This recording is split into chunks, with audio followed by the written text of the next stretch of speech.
Here we go. Hello again to people who are here and to people who are watching the recording or listening to the recording. I hope that the session is going to be useful. We'll see. Let me know after the session. How was it? Did you learn something new? Do you have questions? And yeah, let's start.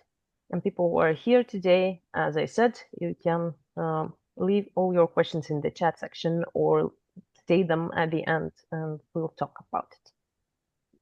Okay, so our today's topic is the culture of death and burial in Lithuania. And I'm always, I have done this class in Lithuanian and in English too. And when I announce it, I am always a little bit anxious about how people are going to perceive the title, the name of the lecture, because I feel that in the modern society, in the global society, we have started to be scared of the word death. And I think that if we'd go a few generations back, people weren't. But I'm happy that there are quite a lot of people who are still interested and they want to get to know this topic as well as other topics that concern our ancestor culture. So here we go. First things first, I'll just present myself really quickly. My name is Evelina, and I am a Lithuanian genealogy researcher and traditional culture enthusiast, and I do classes, lectures, workshops both in English online and locally here in Lithuania, online and on site. And all the lectures are about Lithuanian genealogy. How do we do the research? And why should we get to know our heritage and traditions? And the main principles that I try to stick to in my work, in my classes, and I ask the participants to, have these, I'll not say rules, but these, ideas in mind. First thing, whether we are just listening to a lecture or doing the genealogical work, we should accept history as it is. Because our ancestors could be the ones who were harmed by someone and we take pity, etc. But sometimes we can find out that our ancestors were the ones who did the harm to someone. And we don't know their reasons. We might learn the reasons if we try. But if we start judging them, and there is, that's the stopping point. There's no way to go. So we should always try to accept it. And I try to remind this principle before almost each lecture so that we remember it when we talk about different topics. Some maybe difficult memories, arise, etc. But we should always have this in mind that this was history. We cannot change it. It already happened. We can learn from it. We can get to know it. Another principle that I adhere by is no politics, either in my groups that I administer or in the lectures, etc. I don't think we had problem with that or with respecting each other, but I just, want to put it out there because I feel that nowadays we have so many things to have different opinions about. And our roots, our ancestors, our ancestral culture, our heritage should be the thing that holds us together. So that's why. And now, let's go back to the topic. Okay, the culture of death and burial in Lithuania. And I must say that in the very beginning, I should mention that the tradition of connecting with your ancestors and of showing respect to them and even, living close by with the dead, the ancestors who passed away, is a very old tradition here. And although today we will kind of focus on something that is a mix between the old tradition and Christianity, of course, there were and still are people of different cultures, nationalities living here in Lithuanian territory. And all of those traditions are very interesting and rich in culture. But today we'll focus on what we call a Lithuanian culture, you know? So I will not talk today about Jewish culture or other cultures, you know, because they are quite different and we need to have a separate talk. But this tradition of showing respect to your ancestors and to people who passed away comes way back. And although now we kind of see Lithuania, although it doesn't, the country doesn't have like a national religion. In our constitution, we don't have a national religion, but it's kind of seen as a Catholic, mostly Catholic country or Christian country, let's say, because there is a big Lutheran community. This goes way back before.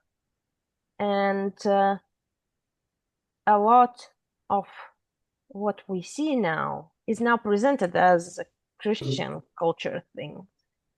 But if we'd take a look, we'd see that it came actually from the old tradition and they met and some of the things were kept. So, some history of how, well, it's difficult to talk about how our ancestors who lived like thousands of years ago saw death. We don't have written documentation, you know? We have archaeological findings and we have some a little bit later sources from our neighboring nations, you know, people who were writing about it. And of course, it's very subjective, but still, that's what we have. And they are later, you know, they were like retelling. Even when we already had the written culture here, there are some descriptions, but they're like retelling of a retelling of a retelling, something like that. But this is what is taught that it used to happen. So of course, Baltic tribes lived here, and there were different Baltic tribes, even in the modern Lithuanian territory. You know, there were different Baltic tribes, and in different time periods, just to to quickly explain it, in different time periods, there used to be different types of burial, and some of them are more they are simpler, they are quite clear to us, like just burying the body in a grave, and that's it. So that used to happen. But before, of course, there was cremation. And with cremation, it's interesting because they think that this is how it used to happen, is that they find these graves where they find jewelry, weapons, tools, but there is no body in there. They would cremate the body and they would scatter the ashes in the grave, but it would have like a grave shape. Another way of burying, of course, would be burying the body and burying the body also together with jewelry, weapons, tools, etc. Also, horse sacrifice used to be quite common in different cultures, but we are talking, about the tribal times. So way back, but horse sacrifice is mentioned basically in probably the majority of ancient cultures. If the owner of the horse dies, then the horse needs to be buried together with the owner. Also, there was this one other type of burying in trees. Some of you have heard about it. I was talking about it. It is thought that it used to happen here too for some period of time, maybe not very long, although this type of burial is mentioned in other cultures, Native Americans, etc. It is thought that this type of burial was used in different cultures all around the world. So basically, they would put the body of the person who passed away to the tree. And they would wait until all the flesh disappears. So we can imagine, well, the natural process and also birds, etc. And only when the skeleton is left, then they bury it under the ground. I have seen that in other cultures, they would put the body in a piece of fabric before, and then they wait. But this is thought to be related to the Mother Earth cult, seeing Mother Earth as a deity and thinking that flesh kind of is dirty, and you cannot pollute Mother Earth with the flesh, something like that. So people always find it fascinating and maybe a little bit creepy, I guess. But it is thought that this used to be a case. But mostly Baltic tribes would cremate. And a shift happened after Christianity came, and no cremation. It was thought to be something immoral, something not according to the Bible, and it was forbidden to bury the person with their earthly riches. So no jewelry, no anything. And that's when the crosses started to be used in cemeteries. So that was a shift. Although for quite a while, and by saying quite a while, I mean like hundreds of years, people kept a part of their old traditions together with the new Christian traditions. And even in the 18th century, there are letters where bishops and priests were writing to the Pope that people here, they are adhering to their pagan traditions and they are, they are sinful, etc. So people still kind of kept the traditions going, although they were going to the church. And yeah, but if we look at the later times, as I said, the crosses started to be built in the cemeteries, and every village would have a cemetery. And what you're seeing now, I just wanted to show you if you visit Lithuania and you're driving by and you see this kind of chunk of trees. It's like a field, and in the middle of it there is a chunk of trees. That means there used to be a cemetery there, a village cemetery, and some of them still have some, some tombstones, etc., or like remnants of some crosses that were maybe rebuilt later. So I think that people try not to cut those trees and not to demolish those sites, although some of them were demolished, I think mostly in Soviet times. But still, if you see something like that, there's nothing around it, but there is a chunk of trees, there's probably a cemetery, a local village cemetery. In the later times, they started burying people in the bigger, the parish cemetery that was in a bigger town. And they would maybe bury only very small babies who passed away in the local village cemeteries. But yeah. So now I'm talking about Christian culture, how it came, and there might be a question. So how should we call it? Is it a collision between those cultures or a merger?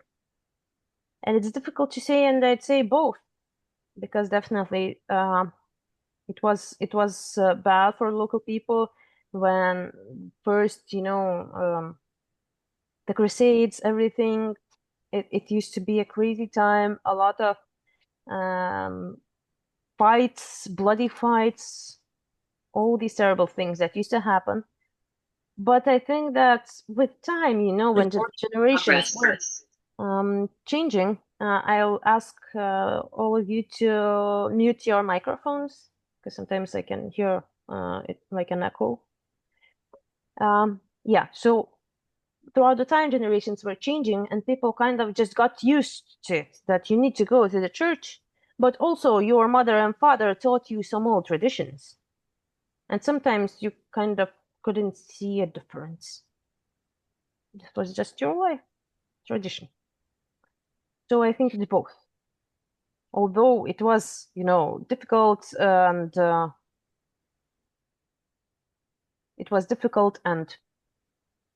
a lot of, unnecessary deaths, everything. And by a lot of, I mean a lot, a lot. So now, if I say that, uh,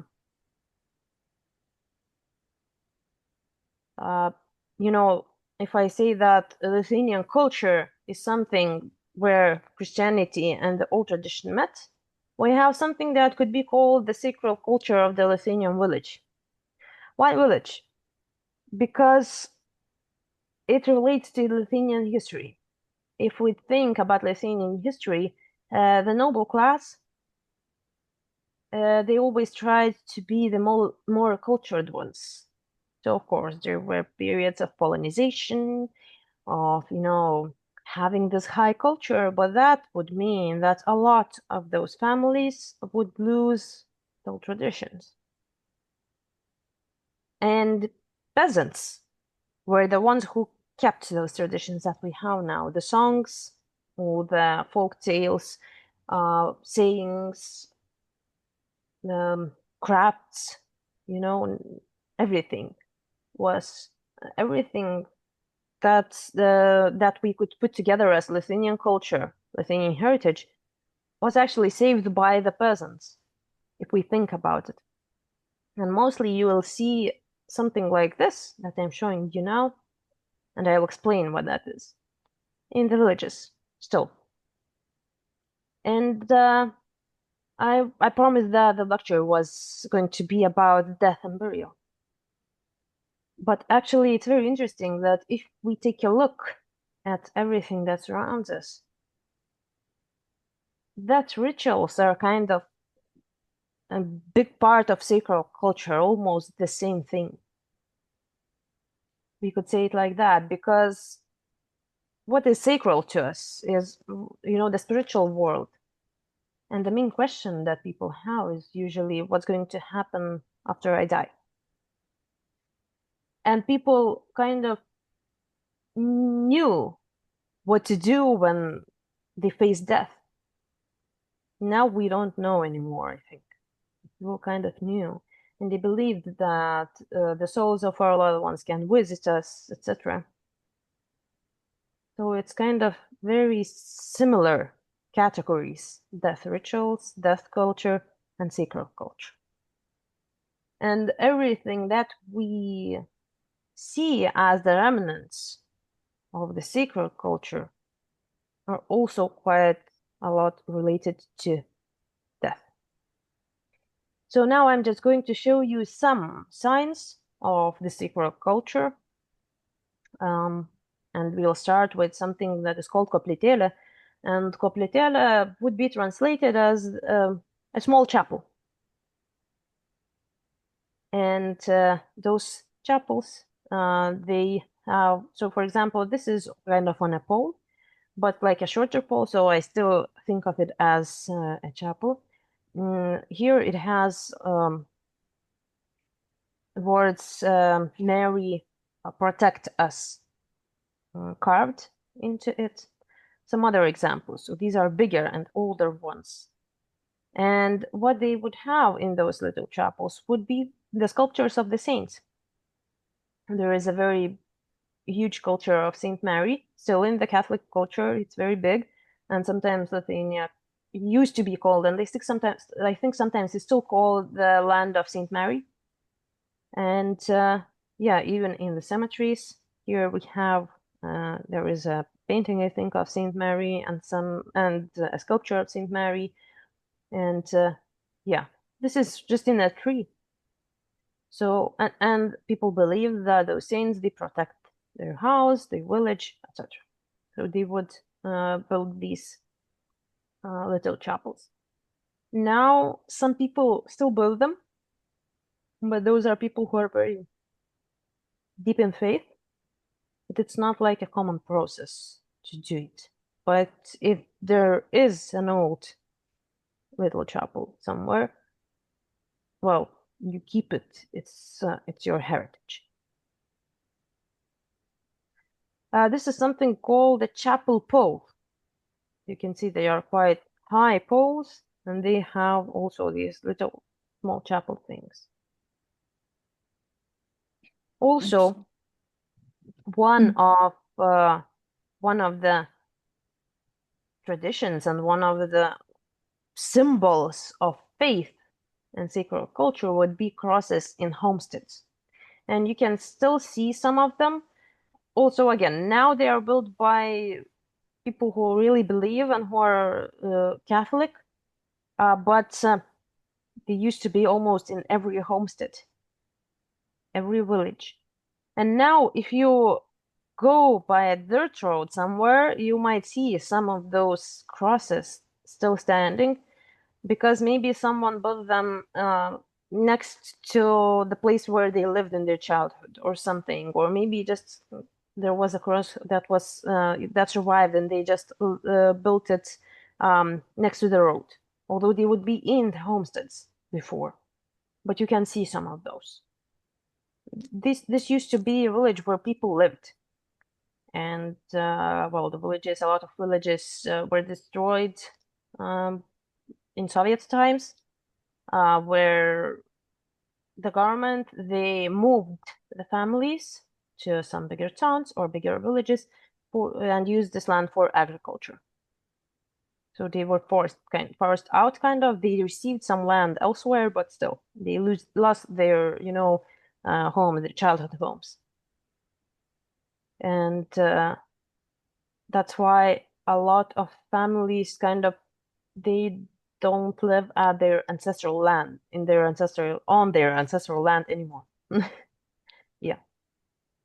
Another interesting thing that sometimes scares people from other countries is the Hill of Crosses, and it's kind of a historical place. It's actually a mound, but people started building crosses there. And in Soviet times, they tried to demolish it. They tried to, do different things. They even, I think, they tried to make water around it so that people wouldn't go there. Different crazy stories, and sometimes you don't know what to believe. But people would still, they kept bringing the crosses, and every time it survived. Even in the independent Lithuania times, there used to be times when the Hill of Crosses burned. There were fires, probably just naturally caused, or something, or maybe someone dropped their cigarette or something. But if you'd go and visit now, you wouldn't see it because people keep bringing their crosses there. And that would include crosses from the cemeteries, because after a person dies and they build a wooden cross that's later changed with a tombstone.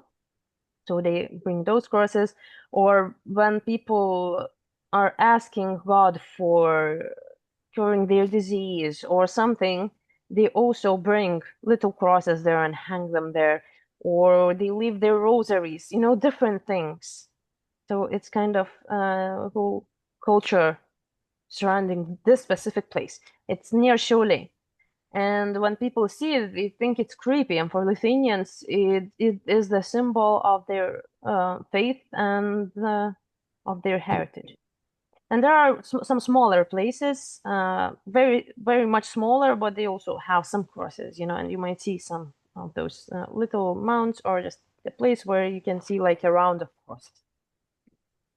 Another symbol that you might see if you travel through Lithuania are Lords of St. Mary. So we know there is a town in France, Lourdes, but Lithuanians, they built these places for the Virgin St. Mary, and it is thought that there are like 60 places like that in Lithuania, in different towns, in different locations, and none of them look the same.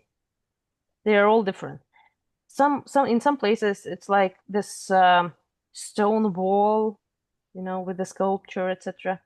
And other places it's like that. It's like a little valley, and you have different sculptures, but it's also called Lord of St. Mary. Also, you might see these little sculptures on old homesteads, on, well, different places actually. And these are called rūpintojėlis. And if I would need to translate it, maybe the closest translation would be the warrior, someone who worries, someone who, thinks about others, someone who is concerned about others. And these are the sculptures depicting Jesus Christ in a state where he is worrying and thinking and being concerned about people. And those are very popular. And there are people who are called Devdirbys would be translated as the God maker, someone who makes the sculptures of God, the Son of God, and the saints. There are still people who do that. So these are kind of the symbols. And if we just look at them, you might say, they are not directly related to death. But if you look at the traditions of the funeral, if you look at the traditions of remembering the dead, of remembering your ancestors, then everything connects to this one thing. That's why I am putting, the sign of that is the same, that the death culture and the sacral culture is almost the same, because it all connects into this one circle. So I just wanted to show you, some pictures of what are the things that we see with our eyes, because other things you kind of cannot see, you cannot just get to know them so easily. These are the things that still remain, and we can see them if you go by a village or by a little town. You will see at least some of those things. You will see crosses. You will see those little chapels. But now we'll move to the funeral itself. And the traditions of funeral, we talked about historical times, ancient times, how it used to be done.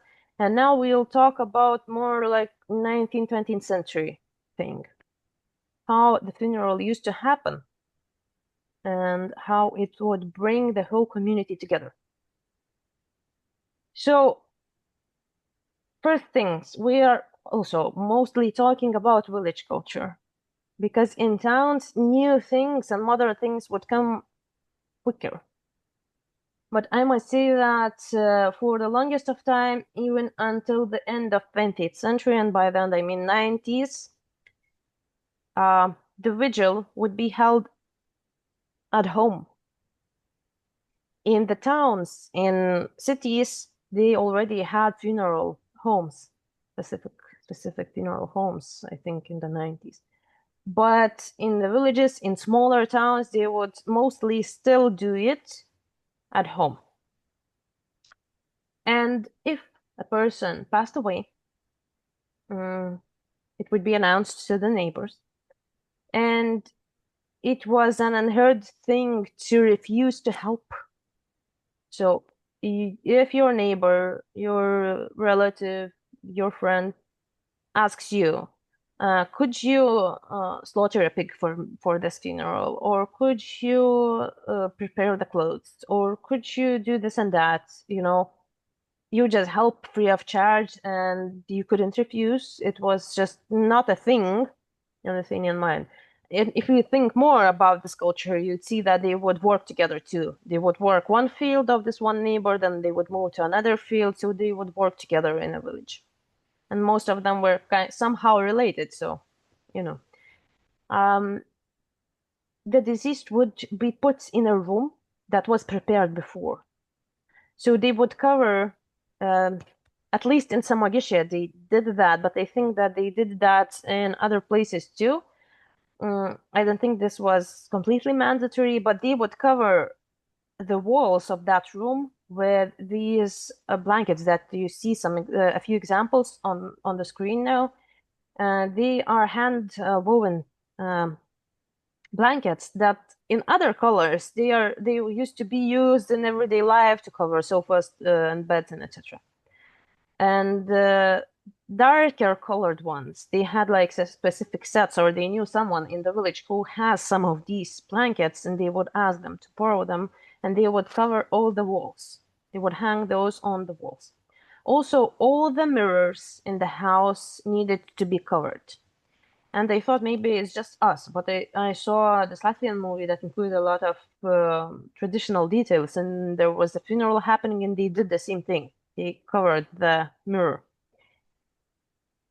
And the vigil was held traditionally for 2 or 3 days, mostly 3 days, 2 nights, and people would stay with the deceased throughout the night, at least the closest family members.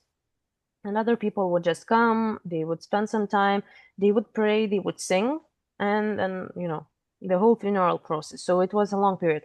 Although, if we think about earlier times, ancient times, it is thought that they wouldn't even bury the person for like a week or something, even 9 days. You can see different information. Now, there were times where they had this long process of breathing and saying goodbyes, something like that. What they would sing, of course, prayers and hymns.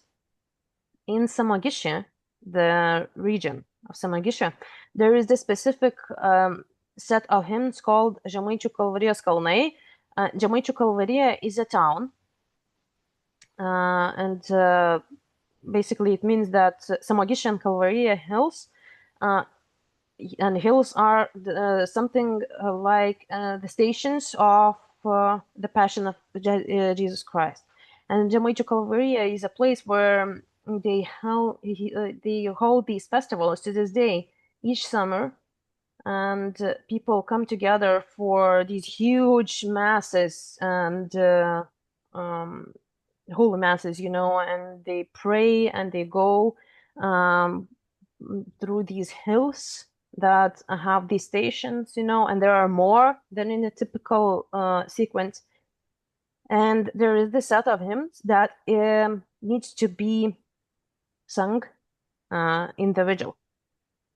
And they do this to this day. I think now they have like a shortened version. Or earlier, I remember from my childhood, it used to be super long.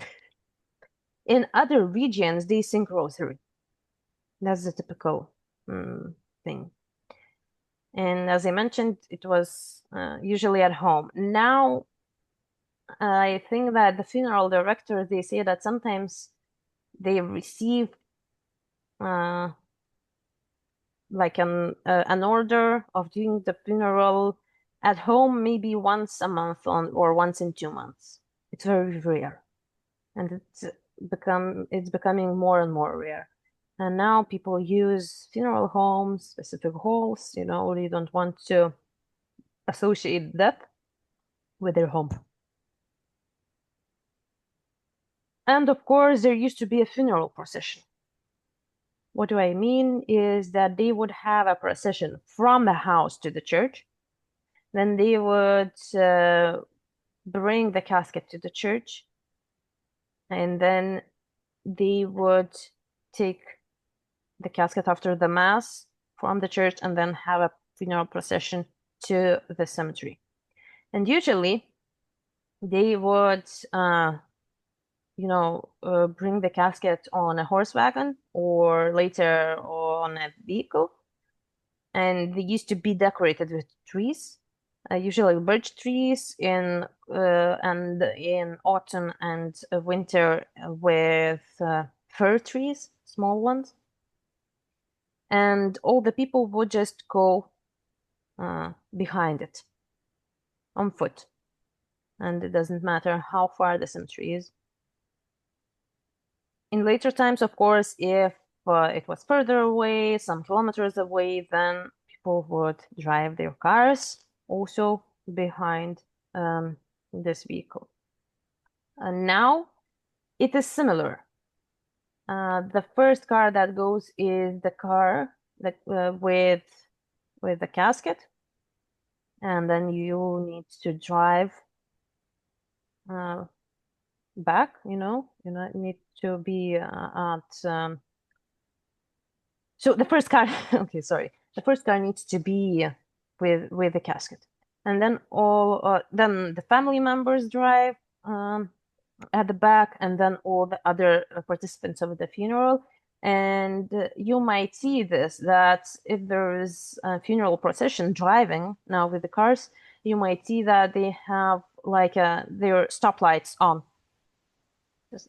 just so people know that this is a funeral procession, and you should never drive into the funeral procession, although some people don't know it anymore, but you shouldn't. You need to wait. You need to drive at the back, wait until they drive by. This is how it should be done. And by the path of people, I mean that when they would lead the casket from the house to the vehicle or to the wagon, the people would stand at the both sides of this path, and they would show their respect. Then from the car to the church, they also form this path of people on both sides. Then from the church to the cemetery also. And usually now it's the people form the path, and they hold all the flowers and the bouquets, etc. And the casket always goes first. But it's interesting, casket always goes first, but when you reach but when you go from the church to the cemetery, it's kind of on the contrary. They have a cross that they hold, and that's the first person who goes, and also the person who holds the picture of a deceased one goes at the front. Then all the people who participate in the funeral, then the car with the casket, and then all the close family members go at the back. So it's like that. Although you kind of always need to let the casket go front, but then it's different, the last procession. Sometimes people have questions about black clothes. And sometimes people look at the picture and say, why are they wearing white scarves? It seems odd. The tradition of wearing black clothes wasn't there some time ago. People would just wear their church clothes, basically, the best clothes that they had. And even color black wasn't so associated with grief before. Some people say it used to be purple. Some people say that white was the actual color of grief. Or especially if they would bury a young person, especially a young girl, it was white. She would be dressed in white. And only later, people started to have black clothes specifically for funerals, black scarves, etc. And of course, when we talk about Lithuanian funerals, we need to talk about post-mortem. And although post-mortem pictures, they were super expensive, and this tradition didn't reach Lithuania per se. This one form of photograph of post-mortem reached us as photographing the whole process of the funeral. And for example, in this picture, it's my great-grandpa's funeral. And I think that here he is already buried, and they're just standing, with all the bouquets. But I'll show you some pictures. So if you don't mind seeing them, if you wouldn't like to see them, then maybe don't look at the screen for a while, because I know that some people find them scary. But this was the process. And this was a form of post-mortem photography that reached Lithuania. Why? Because sometimes, it would be the only chance the only chance for a family to meet. Because although in earlier times, people would also meet for weddings, the whole village could come. There was no such thing as you are invited and you are not invited. Maybe they are just very, very strong enemies. But otherwise, if you are family, you are coming. And another reason, because photography was not so cheap, sometimes again, the same reason postmortem formed, because sometimes they might not even have a picture of that person or just very little pictures. So they kind of thought that it's a good idea to take photos of the funeral. So this is the procession. You can see it. And I think this is a double funeral. You can see two vehicles. So you can see that the people are, and I know the time, so they are going to the cemetery already.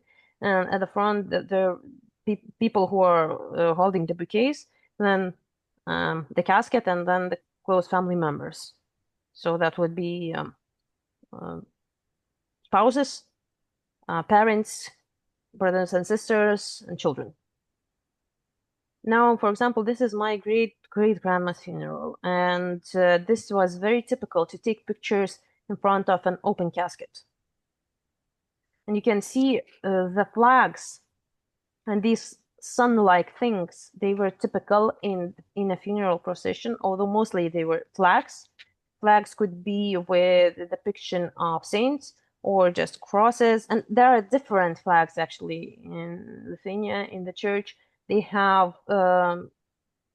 flags for church festivals with saints, etc., and they have funeral flags. They're usually kind of black, but now it's very rare. But you can see them in the historical pictures. Again, the same thing, and you can see that they even had put the cover of the casket in at the front. It has like a red thing. And you can see that women are, a lot of them are wearing white scarves. In this case, it's a closed casket for some reason. You might speculate, but you know. And what is interesting in this picture is that they are holding rats that are made from oak leaves, which is a traditional thing to do, but not so much in the funeral. But here they have oak leaves. Rats made of oak leaves. Another aspect of Lithuanian funeral to this day, if you visit a traditional funeral, and by traditional I mean mostly Catholic Christian funeral with aspects of old tradition, that you need to have a lunch. So it's kind of a wake, but it's just right after the funeral. You need to go to the funeral, and all those who attended the funeral go to the lunch. And it is mandatory, although some people skip it. But if you knew the deceased, if you knew the family, maybe you are not the closest relative, maybe you are a second cousin or a child of a second cousin, people might get offended if you don't go. And there was this one funeral in my family a few years ago where my dad's second cousin, her mother passed away. She said that if you don't come, you are taking the prayer away. So you need to come because it's kind of the last lunch that person provides, although it's provided by the family. But it is seen like that, and everyone comes together and they sit around the table. It's usually a long table, and everyone prays one more time. There are singers who sing last prayers, and only then you eat, you talk, and you talk about anything, something like that. After the funeral, the family commemorates the person who died 9 days after, and there's usually Holy Mass in the church a month after, or 4 weeks after, and a year after. And then it's optional. Some people have like a gathering every year. Some people have every 5 years, or after some time, like 10 years, 20 years, something like that. And a very important aspect of keeping this connection with the deceased, and also of making sure that they are fine on this other side, is prayer. And I was listening to this one woman, it was a recording, and she said, you cannot care if this person was good or bad. Some of them were good, some of them were bad. You still pray for them because they're your family. You pray for them so that their soul is okay. And I think that this is like the main concept in the Lithuanian mind. Although now modern people, modern traditions, etc., etc., and we like to judge, and we have maybe some hurt, etc. But again, if you ask an older person, or of course a priest, the answer is prayer. You need to pray for them. If they are all right, you're all right. Okay, I'm checking the chat for a moment.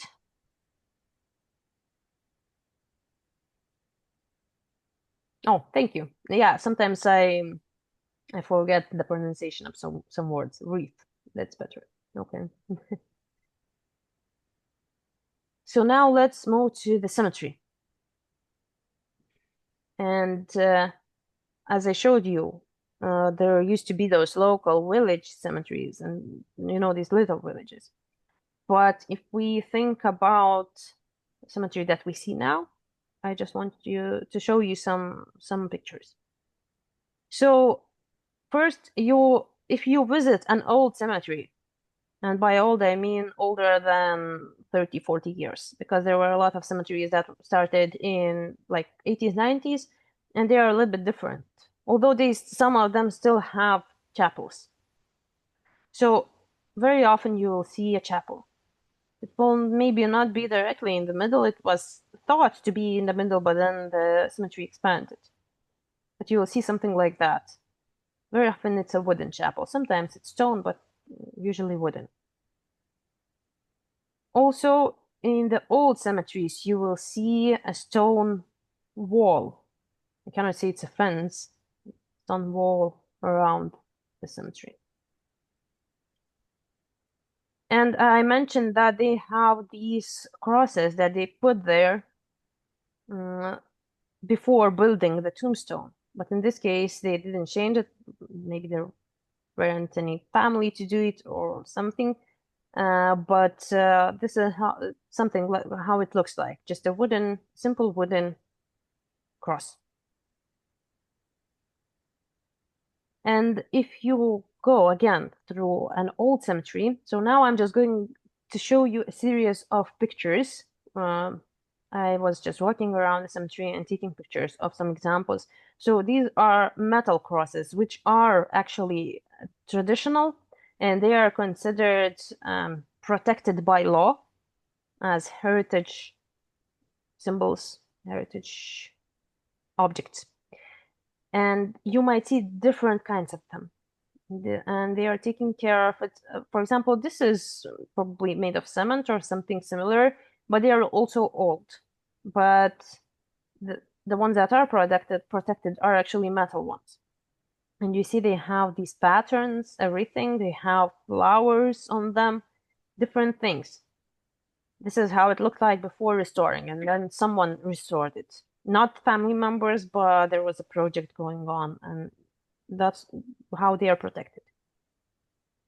If you look at some old pictures, they have some examples, and these are called the tops of crosses. That traditionally there was this type of crosses, metal crosses, like they reminded suns. So if we go back, for example, here, although you clearly see this cross, it has these kind of rays, and these are some older examples. So they are kind of a cross, but a sun. And they could be on the top of the church, etc. So just for comparison, that this was something. And you can see these national motifs: tulips and moon and the sun. So the whole cosmos. And again, here is an example with angels, different types of them. You could see them in every old cemetery. And this is the table where they would write the names. So these old ones are hard to read. They're written in Lithuanian, but they still didn't have rules of writing then, and they are kind of difficult to read, and they don't have some symbols that we have today. But this is how it looks like. For example, in this one, they state whose body is buried there, and they are asking to say Hail Mary prayer 3 times. And sometimes they would put the name of the person who funded building the tombstone or the cross. In this case, it was his son. And it's very often that you'll see them asking to say a prayer. Sometimes it's Hail Mary, sometimes it's this prayer that you say for the deceased. Another example of an old cross, but it's a stone cross, and those are also very popular, and some people kept them. They didn't remove them, which is good. And a lot of people did remove them, which is not very good in my opinion. So later they started building something like this. This is my great-great-grandparents' tombstone. And actually, you can see the top of a cross behind it. So the story is that at first this cross was on this grave because my great-great-grandma, she passed away first, and then he remarried. And actually, they buried his second wife behind this grave, so you can see the cross. But the cross was standing here. But then the relatives, they decided to build a tombstone like this. In the Soviet times, they made a lot of mistakes in the birth and death years here. Doesn't matter. And they relocated the old cross for that second wife. She didn't have any children of her own. She helped, she helped raising the children from my great-great-grandma. But they didn't build like a separate tombstone. They just relocated that old cross. It is a nice cross. Now it is fixed and everything. But yeah, this is what they did. And this is the most that's what you see the most often. All these big tombstones. Some of them are really massive. Some of them have art, church art, depictions of Jesus Christ, sometimes of Mary. Yeah, you can see crosses, different types of crosses. Here, for example, this is kind of a little chapel, but it's also a tombstone. That's what the family decided. I think it's quite nice, this one. Also, there is this new wave of making tombstones with a depiction of something like your motherland, your homestead, your childhood homestead, something like that. So I have seen a few examples of those. Also, you might see some untypical ones. So here you can even see these crosses resembling those suns, the traditional ones, and they made they asked a woodmaster to make those tombstones like that. So they're also like chapels, but with the sculptures of the saints, the whole family. Another example of a similar thing. And this cross, you can see it's even more traditional. It has the moon, and it depicts the sun. Yeah. And later they kind of made something similar as before, but in a new way. So you can see this is a newer one, although the shape is the same. We might guess if maybe they restored the old one like this, or if it's new, but probably it's just like a copy. And this is a new, let's see, quarter, how should we say it, like a new space next to the old funeral, because there's not enough space in the old funeral, so there's this little dirt road, and on the other side they started like a new block, something like that. And if you look at some very old cemeteries, and no one can be buried there anymore, except if they are family of the people who are buried there from the longest of time. You might see something like this, that kind of no one touches those graves anymore, but they don't remove them, although maybe there's no one to take care of them. So this is in Vilnius, but you can see different types of those tombstones, stone and metal, etc. You can see no one touched them, no one cleaned them for the longest of time. This is in spring. Here, for example, you see that this cross at the front, it's kind of a sun, but it was probably made like this because it was cheaper, kind of used some metal pipes. And I have seen some of those in Vilnius cemeteries. Not so much here in Žemeikytė. Yeah. Now, I still want to show you a few examples of Orthodox graves and Lutheran graves. So this is Orthodox. And if you go to a local funeral, you might see some Orthodox graves, and they usually have this cross that has this another, how should I say it? I don't even know how it's called in English, like the second crossing. And for example, this is a stone one and another one. And for example, this is a Lutheran cemetery.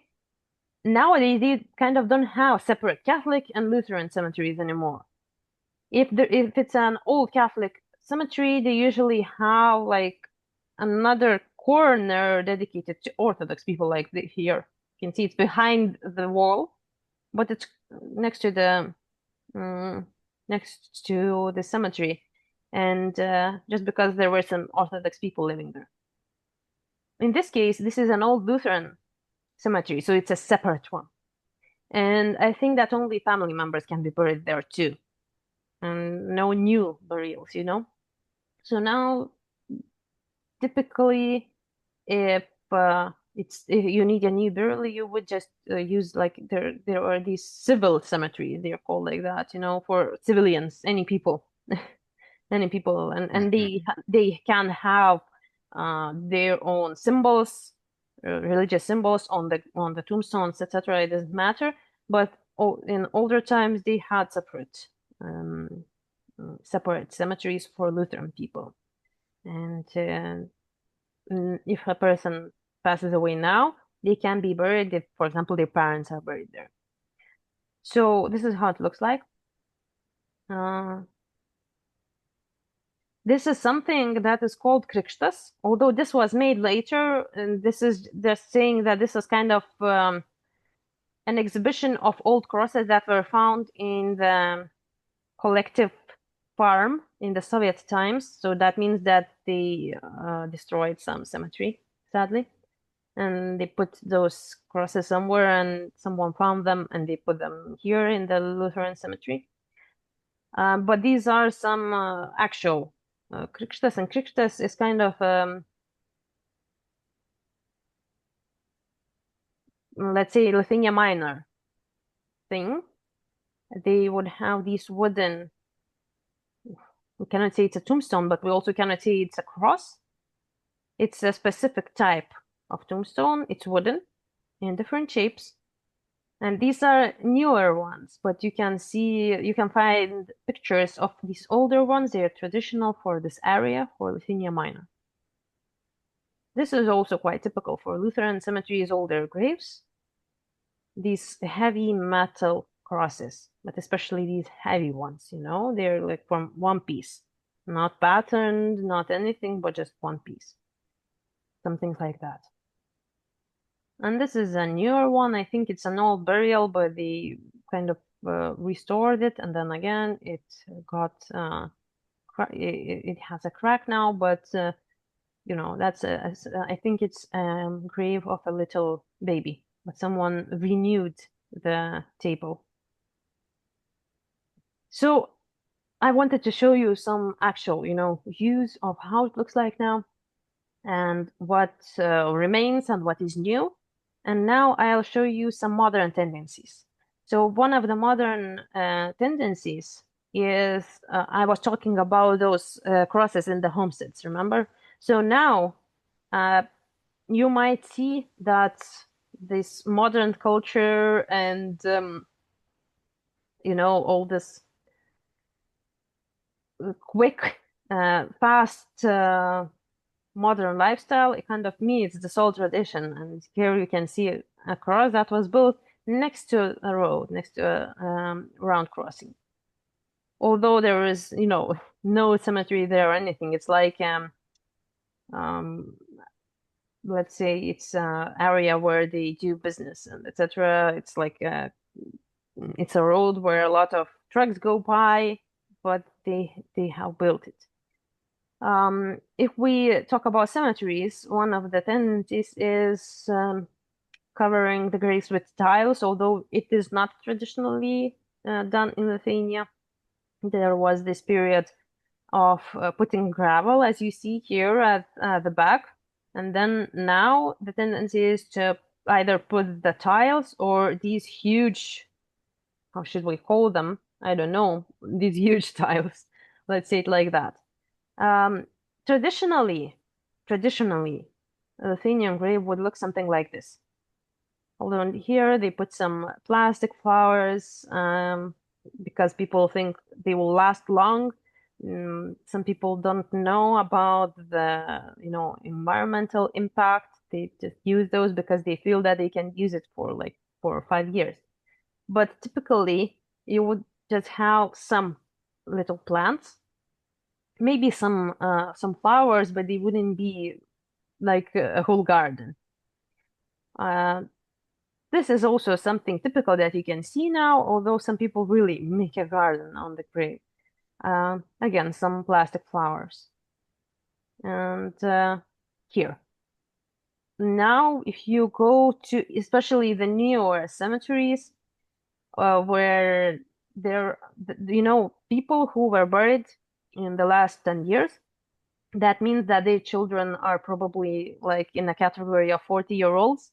They are living their quick lives, and maybe they feel they don't have so much time taking care of the graves, and they just, they order this, and then they feel they can just visit on the 1st or 2nd of November. Again, tiles. This is something where people like to plant flowers, but they don't want to take care of the whole area, the whole space. I feel like that traditionally, what I have seen in my childhood, this is something similar. Yeah, and these flowers on the sides, they are very popular in cemeteries, actually. And you would have something like that, like a little garden, but not very big flowers, not very, how should I say it, extravagant. Although I was listening to this old woman again, her memories, and she said that usually they would have like maybe some succulents and they would form a cross, something simple, but you need to make it nice, make it tidy. Although, if we read about older times, they say that people would try to make it tidy in the spring, and then before November, before this time, and we'll talk about this time, but they wouldn't try to make it like super tidy. Like now, sometimes the graves they look almost sterile, where they put some flowers in these exact shapes, etc. It wasn't like that. You just needed to make it nice, so that your ancestors, your family members, deceased family members, they would think that okay, they're taking care of this. They're still remembering me.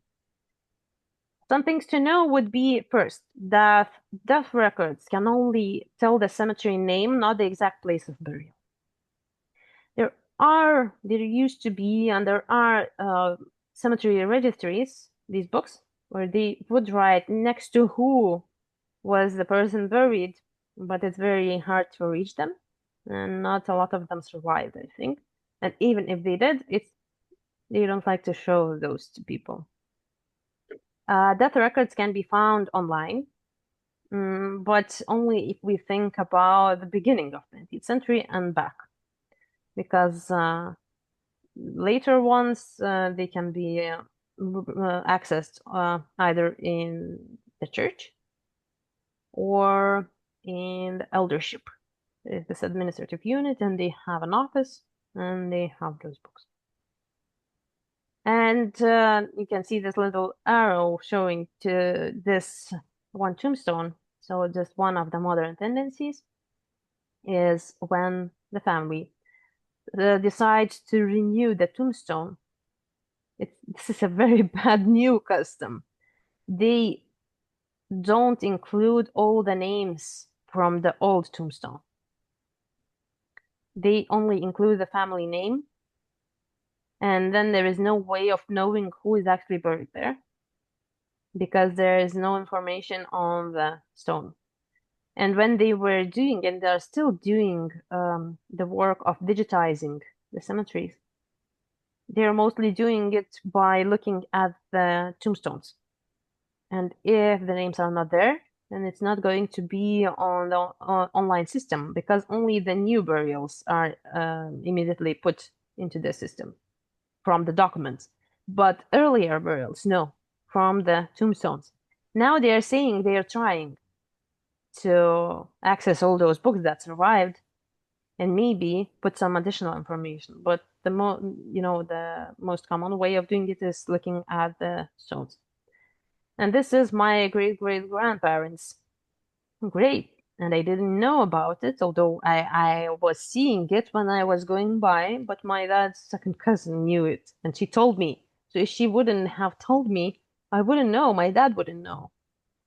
I'm not even sure if my grandma knew.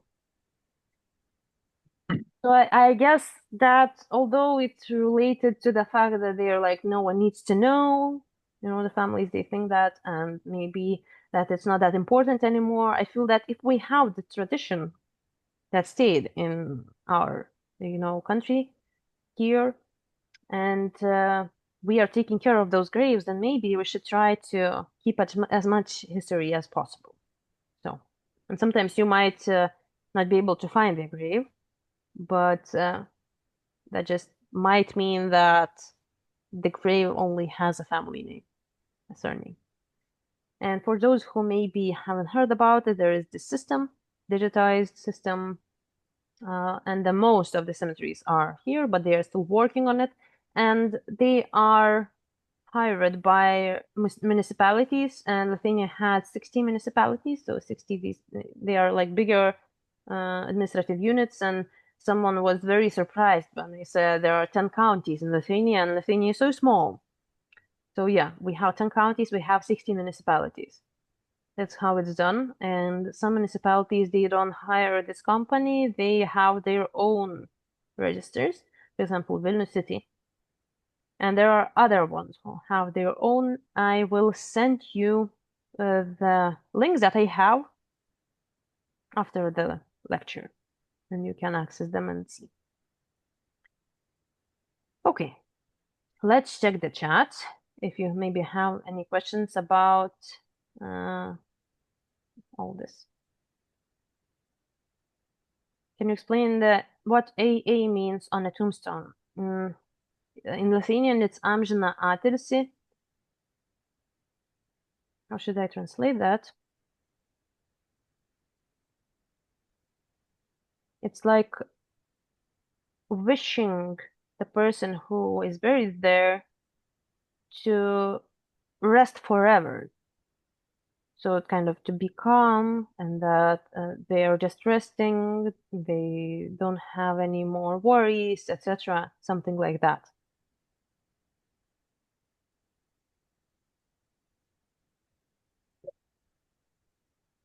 Yeah, like eternal peace.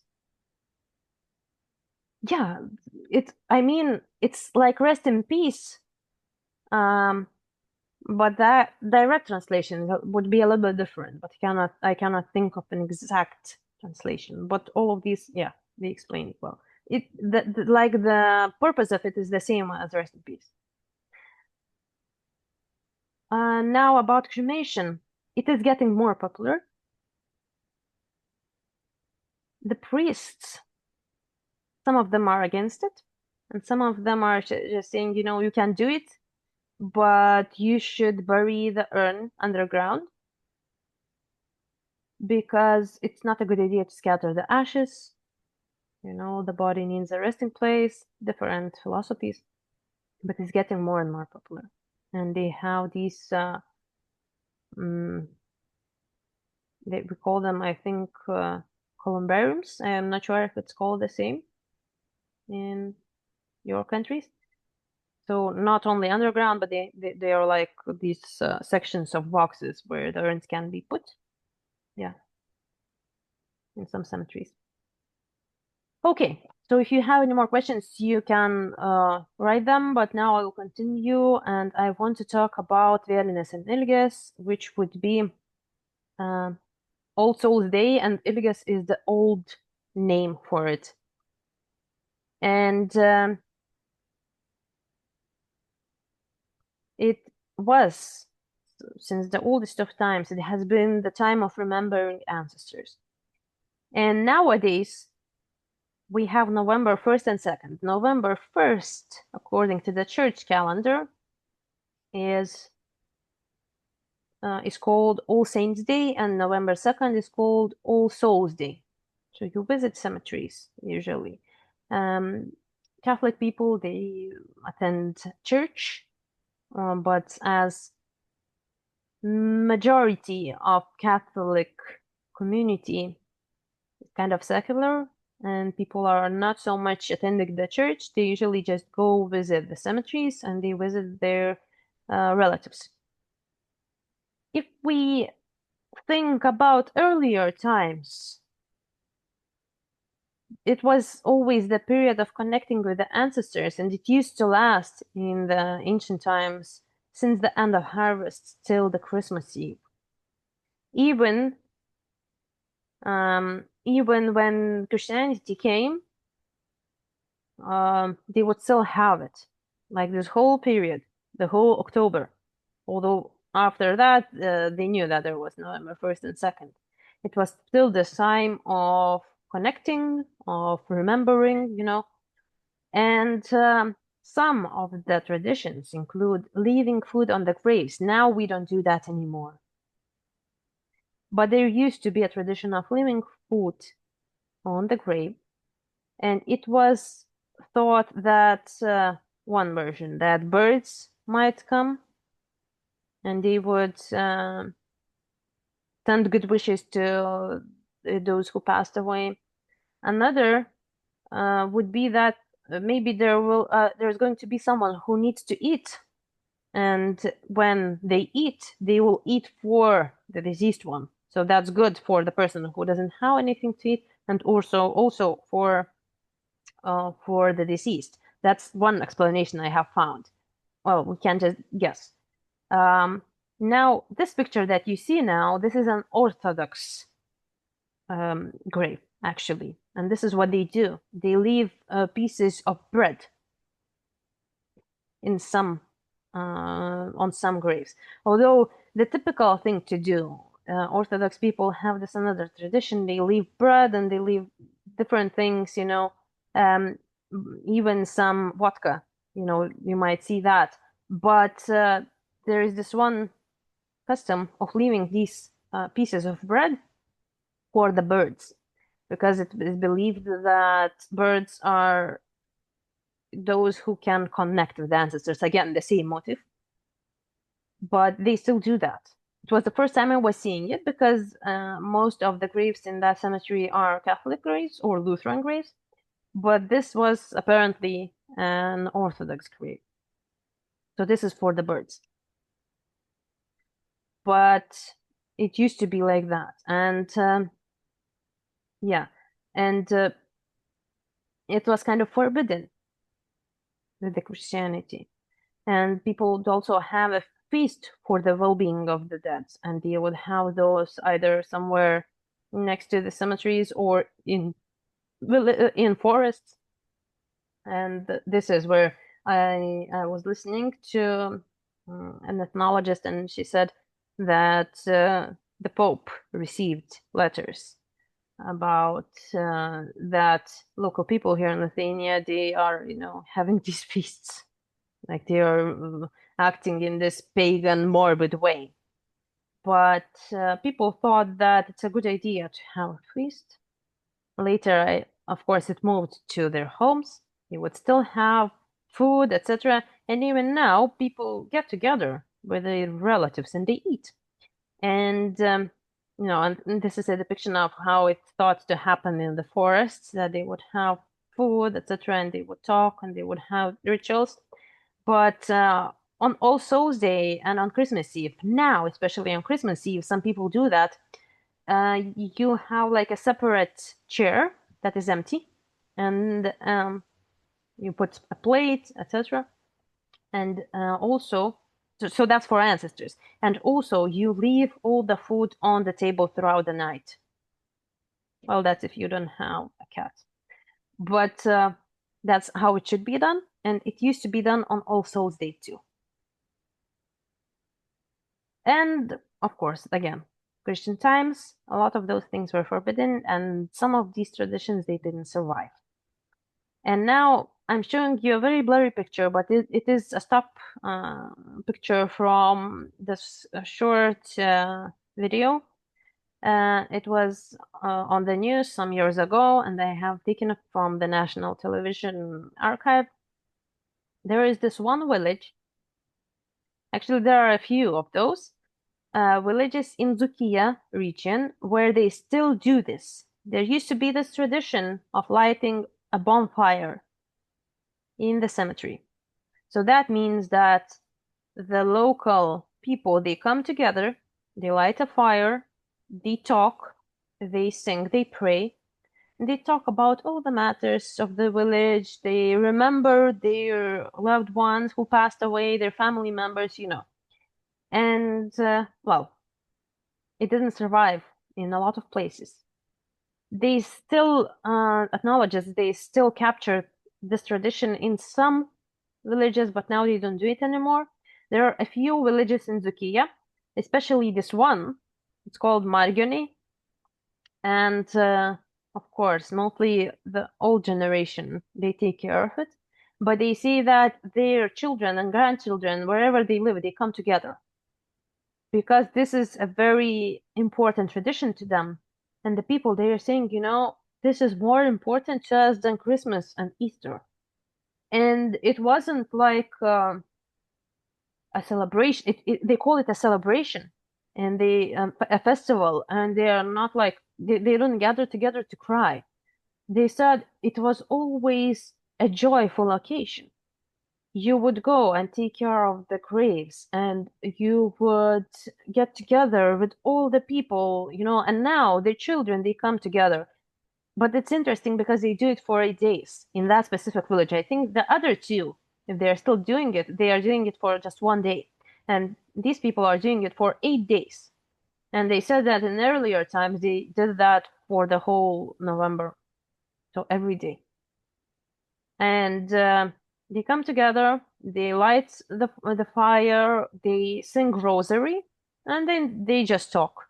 Memories, matters of the village, etc. So I don't think that their children spend all those 8 days together. We probably just visit the graves and like visit for 1 or 2 days. But it's very important for them. Although they are saying, maybe we are the only ones who still do that, but we are getting old. And not a lot of people do that anymore.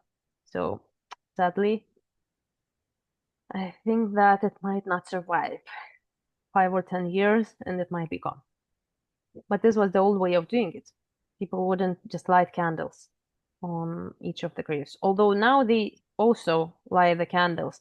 And they said, in this village, they would even, without anyone asking, they would take care of the graves that are not taken care of. Maybe there is no one to take care of the grave, or maybe the person who should take care of it, they are already old and they cannot do it anymore. Sometimes they would ask, sometimes they wouldn't ask, and other people, the neighbors, would just do it.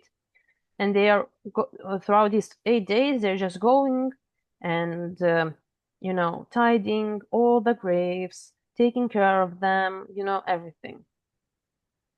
And actually taking care of the graves that there's no one to take care of them anymore.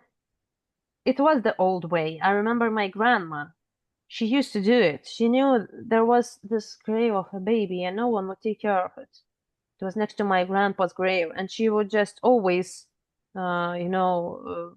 she would always remove the weeds, etc. She would take care of it. Although no one asked her, and she was always saying, like, how can they do it? Doesn't matter that it's a baby, they should still take care of it. And I don't know. Well, I think that newer generation people, they kind of didn't understand it fully, the old traditions. And now there is, I think that the father or some relative passed away of that baby, and they didn't even put the baby's name there. There's just this man's name. Maybe it was too painful. That's another possible reason, but otherwise they wouldn't even take care of that grave. So I don't know.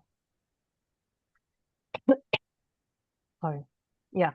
But that was the old way, taking care of other graves too. Now it's not that common, but some people organize these gatherings. I'm organizing this one gathering in one cemetery. There is this a block in the cemetery where residents of the elderly home used to be buried, and basically there are not a lot of families who can take care of those people. Maybe there's just not a lot of families of those people. So we try to do that for a few years already. So that's kind of keeping this tradition. But still, especially older generation people, they try to do it. If they see a grave that is not taken care of, then they do it. Although now, I don't know. I was talking to this one administrator of a cemetery, and she said we cannot touch these graves because the families, they said, they basically forbade her to do anything. Although they are not taking care of those graves, they said it's not your business. And although I think that it wouldn't be bad if someone just did something for the grave, and they wouldn't even know, those family members. But we cannot just organize a big event for those graves because then, there might be problems. So it's something like this. Now, that's like the modern thing. Okay, so let's get back to the topic. First candles started to be lit in the cemeteries only in the second half of the 19th century. So before that, we can assume that the most common tradition was lighting bonfires. And now, well, it's gone. But we light those candles. Although it's an environmental problem, because they have glass jars or plastic jars, maybe it will be solved someday. And another thing that I wanted to mention was straw gardens. Why I'm talking about them now? You might know them. They are kind of like chandeliers, although there is no light bulb or something, they are just made of straw. And people would make them for the birth of the baby, they would make them for marriage, and they would make them also each year for Christmas, for example. And there are different types of them, and it's a revival period now of this art, of this folk art, and there are a lot of masters now who learned to do it, and they can teach others. Some other examples. And I'm talking about them because it used to be believed that these straw gardens were the place in the house through which your ancestors could visit the family. So it's kind of somewhat a family tree.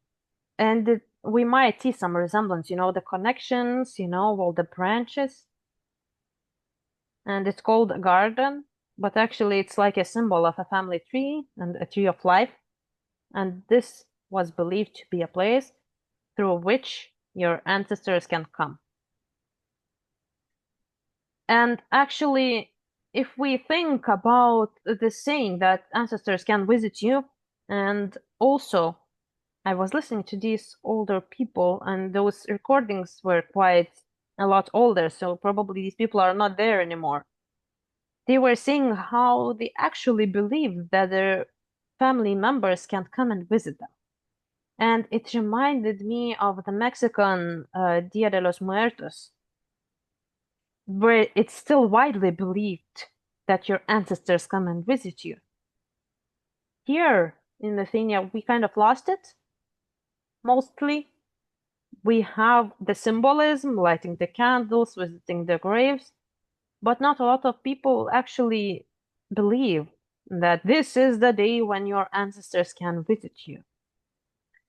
Although, if you would talk with people on a personal level, not on the public level where everyone is trying to be super educated, but on a personal level, a lot of people would tell you stories about the dreams they had, about strange occurrences that they had after someone's funeral, and they actually believe that their family members visited them. So I feel like we're trying to show our images, to the society, and some people are, well, maybe more secular and they kind of don't believe in such a thing, but a lot of people do. They just don't talk about it publicly. So yeah, you should know that. Especially older people. Um, and there a lot of people are now there is this wave of a lot of people trying to reconnect with their grandparents while they are still here. And there is this one woman who is filming her grandma. And I think it's happening all around, but here she's a Lithuanian woman. She's filming her grandma, and she said that this happened in real life. We saw this. This happened to us after the funeral. And also, my great grandma's sister passed away recently, but when I was talking to her like a year back, she also was telling me about how she saw things, how she felt things, and we might believe in it, we might not, we might say that they all imagined that. But this was the old understanding that we can communicate, that we can get in touch. I think 20th century was already changed time because people started to be afraid of their ancestors. And maybe it's also in relation to Christianity, but the old ancient tradition, Lithuanian tradition, was not being scared of your ancestors, but being connected to them and living close by. And of course, society is becoming more secular, and however, Christian and ethnographic symbolism and tradition, they have been kind of intertwined for hundreds of years, the longest of time. And now there are a lot of people who are kind of going against Christianity. They're saying that it took over the actual tradition, and they are trying to bring the Baltic tradition back. And although I think it's nice because it helps us revive some things that we forgot, I think that this anger in the society, it's not very good because whether we like it or not, we had this part of history where Christianity came and a lot of people are Christian. And we can be angry, we can do whatever. It won't change the past. And the result that we have now, the tradition that we have now, some things cannot be removed from each other, They are a result of this being intertwined, being connected. All those traditions, they are like in one bundle, let's say. So I don't think it's wise. I think it's wise to recognize it, that a lot of old Lithuanian traditions, Baltic traditions, they didn't survive because of Christianity. I think it's not wise to be angry and fight against it with swords. And if you read Lithuanian and you visit some groups, especially some magician groups, you'll see a lot of arguments going on there online, and I guess in real life too. Yeah, but there is this wave of bringing the Baltic traditions back, and some people just do it kindly, they do it calmly. So I think that's good. And also, some ideas that are floating around now, well, one of them would be about smaller gravestones, although sometimes it seems that people are not adhering to that, although a lot of people are talking about it. They still build these huge gravestones, but not everyone. Others think that maybe not having marked graves at all would be better, like scattering the ashes. I even read this idea of this person where he said that he published it. He thought it's a good idea to have a special hill for it for scattering the ashes. Someday it would just be a hill made of ashes that decomposed. So many of these interesting, strange ideas. Another idea that is actually happening, I don't know if it's happening in your countries, but putting QR codes on the gravestones. And then you scan this QR code and you can see the information and the pictures about this person. Some people think that maybe we should only have grass, like it's happening elsewhere, no flowers, no stone borders. But somehow this is the tradition that we have and deal with. We have those stone borders, we have flowers, or now, well, we have those stone tiles. Pictures of the funerals, they nowadays are taken quite rarely. People don't like to look at the funeral pictures. A lot of people burned the old funeral pictures to, to our sadness. Actually, a lot of genealogists, they are sad about this and angry about this. Why would you burn it? But so that's one side of burning the pictures. Another side, of course, would be that people are still afraid of keeping some pictures, not necessarily funeral ones. And that relates to Soviet times. Also, people very often don't spend the night at the vigil. They close the door, they lock it, they go home, they come back in the morning, and usually the vigil is now only held for like one night. So they pray in the evening, and then the next day they have a funeral, mostly. Although in some smaller towns, for example, there was this person in my family, extended family this year, who passed away, and they did 2 days. Yeah, it was like 2 nights. They had the vigil for 2 days, and then the third day the funeral. And also, sometimes people ask me, who takes care of the graves? And someone said, are they older women who do that? Well, yes and no. Usually the oldest generation takes care of the graves, but not necessarily.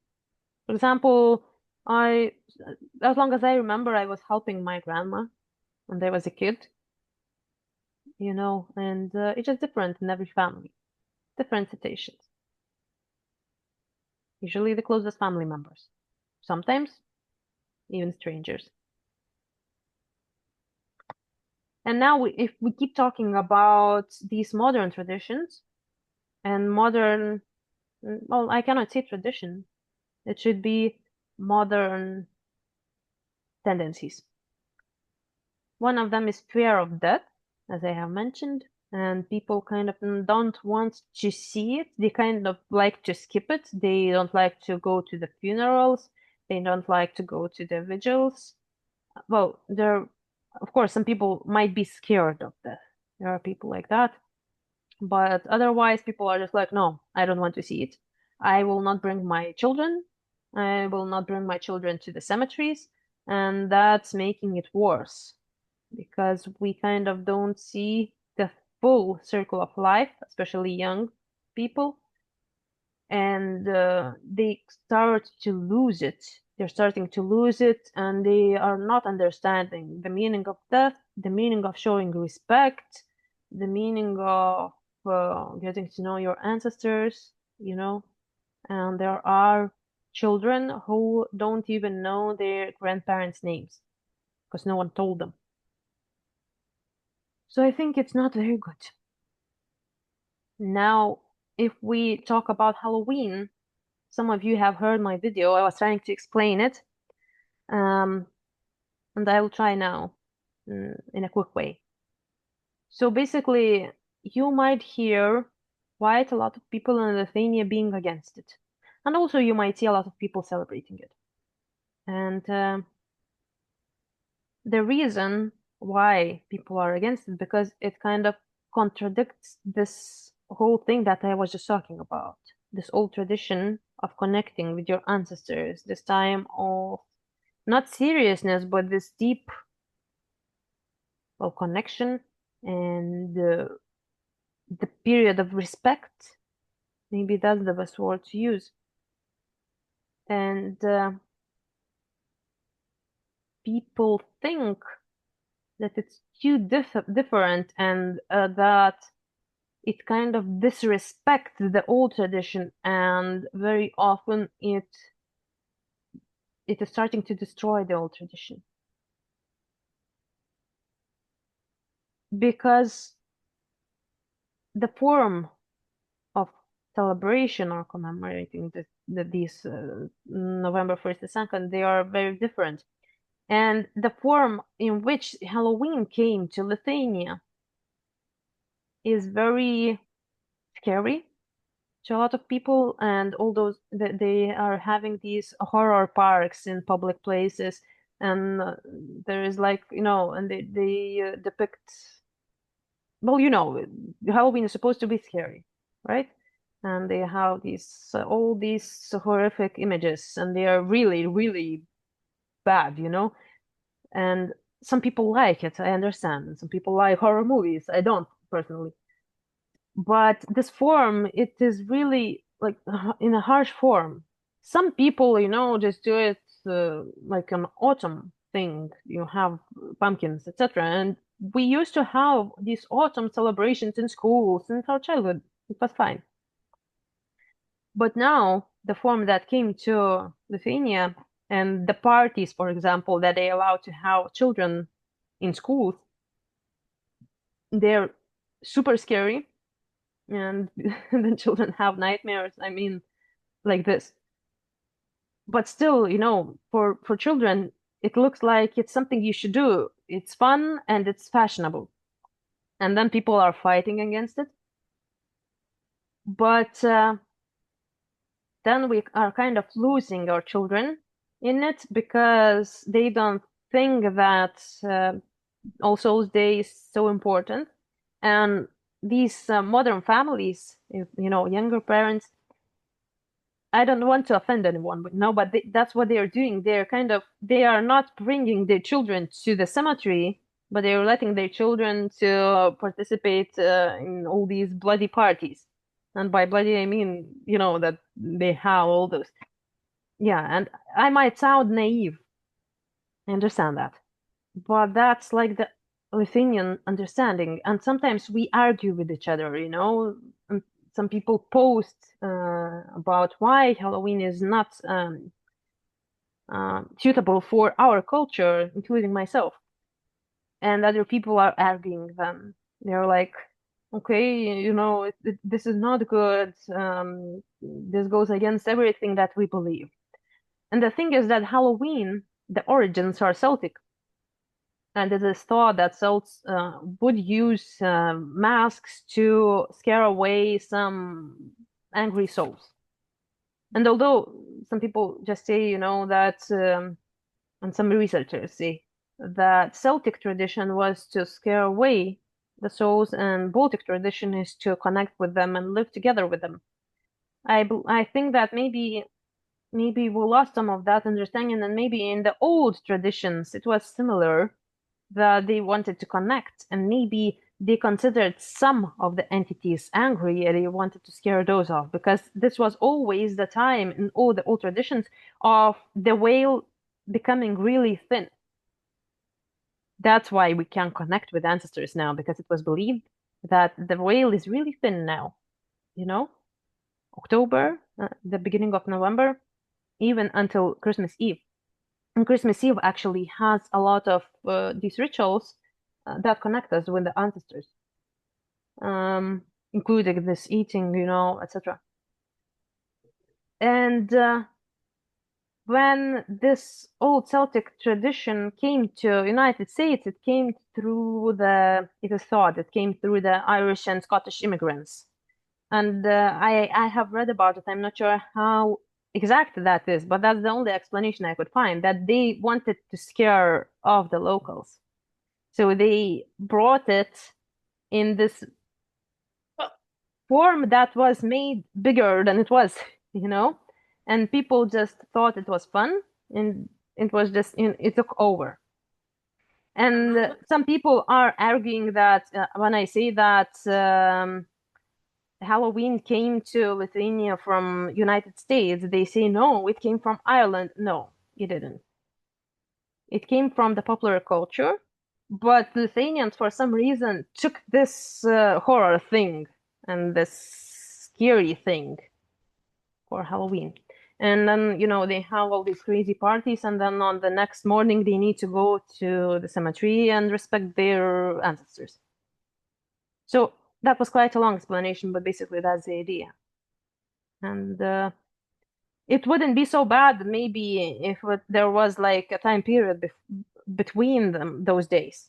But as it's the next day, and we see that we are losing the old tradition. Even some influencers, they are like, this is this November 1st and 2nd, it is the tradition for old people, and they are all driving their cars, and they are old and they never drive their cars except this day, and they start philosophizing about people making accidents. No, it's not, there are not a lot of car accidents on that day, so I'm not sure why they're manipulating like that.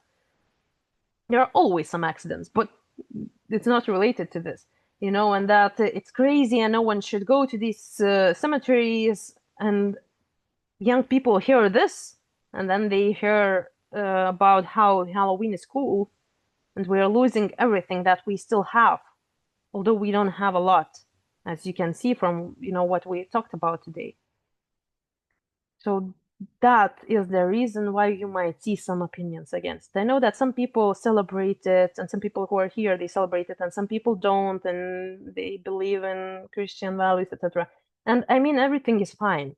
And we have different cultures. I just wanted to show you how the Lithuanian mind works on this subject.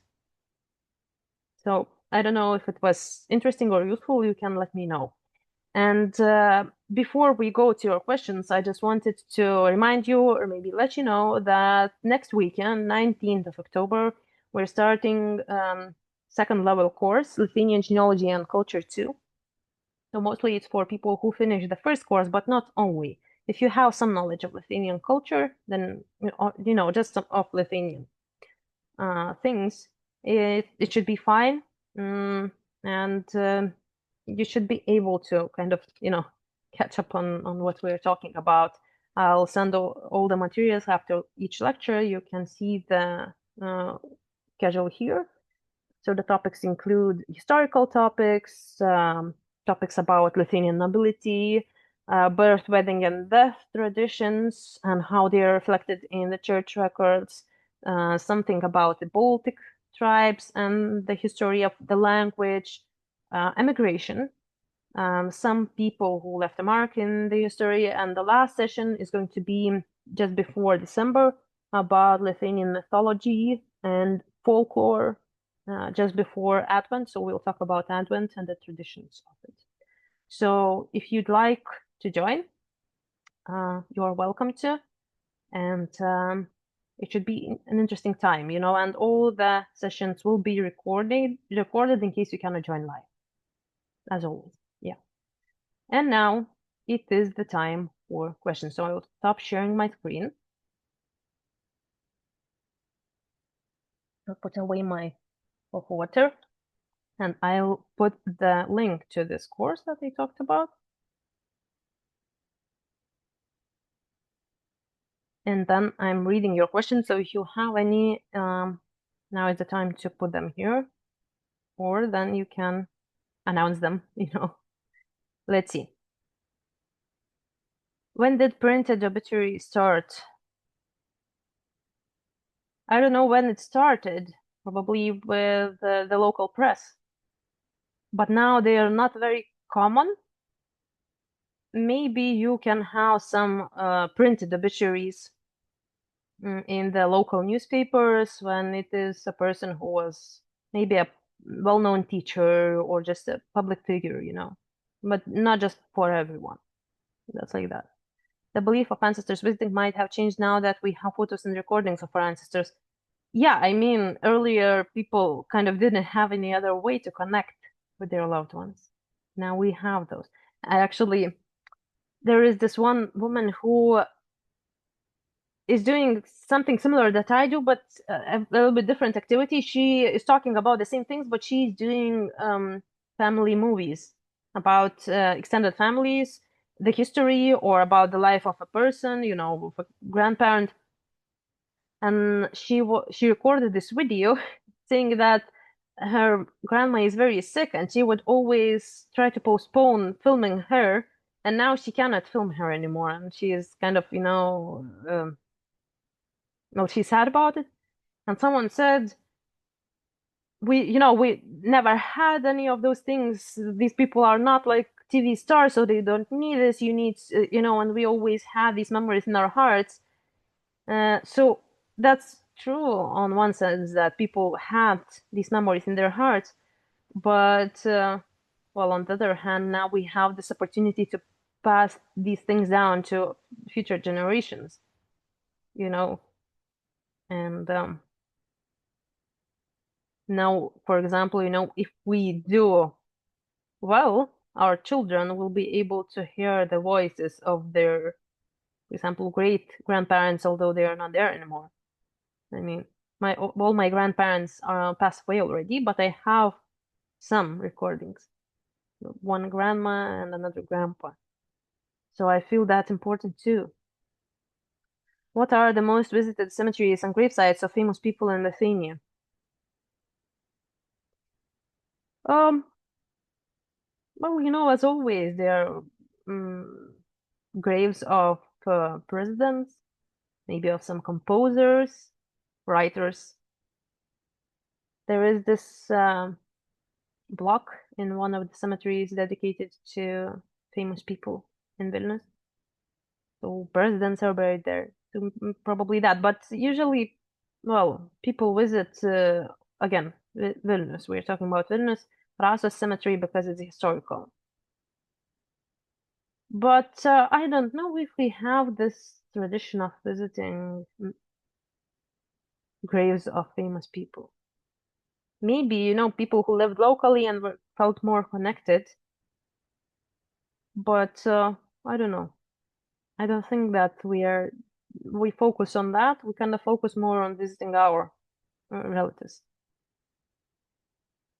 But I think that the most visited cemeteries are Rasos Cemetery in Vilnius and Bernardinai Cemetery in Vilnius.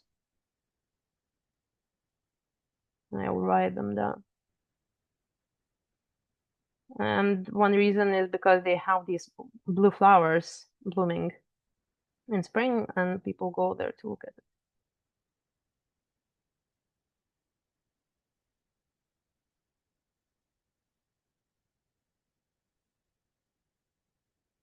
Could one compare Halloween next to All Saints and Souls Day to Mardi Gras before Lent?